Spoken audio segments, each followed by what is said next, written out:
Hello, good morning. So, ngayon, mag-voice over tayo. Ayan yung nasa bus kami papuntang Gagawin ko, Ayan, tignan ko it's yung ano, Earthling. So, taas. pag first timer ka, ganyan talaga.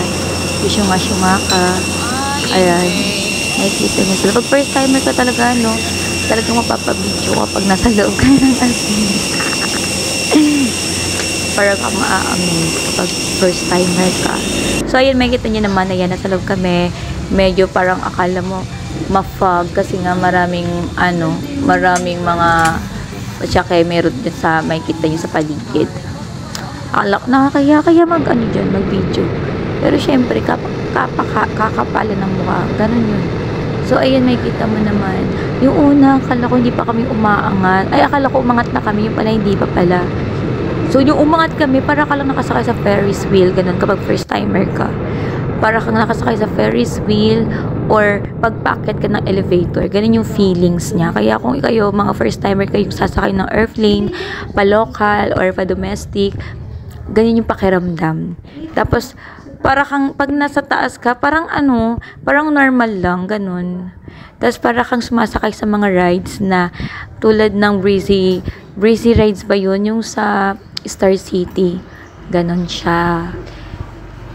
Tapos, medyo maingay lang. Kaya, mas magandang magdadala ka ng earbuds. Kasi para makover yung ingay sa ears mo. Kasi yung anak ko, sumakit yung tenga niya sa ingay. Oo, yun lang yun. So, ayan. Halos hindi ko na makukuha ng lahat.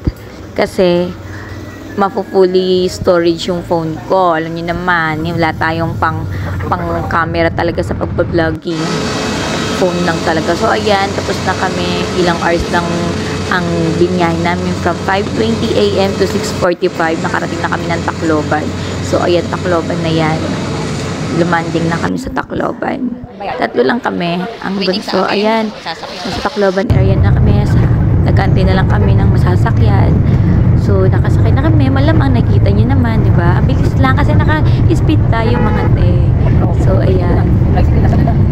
Isasama ko kayo. Almost ilang years na naman ako bago umuwi. 4 times ko tong nagbakasyon at hindi pang matagalan. Tagang vacation lang talaga. Mga 1 week ganyan. Kasi may inasikaso lang ako. So, kailangan isama ang anak. Dalawa lang kami kasama sa bahay. Ayan, kaya nakapagbakasyon din siya. Kaso nakapagpaalam naman siya na isasama ko siya kasi nga wala siyang kasama. Nag-aasikaso. May inaasikaso kasi kami importante, mahalaga. O, alam niyo na yun. So, ayan muna sa ngayon. Ang hirap mag-voice over.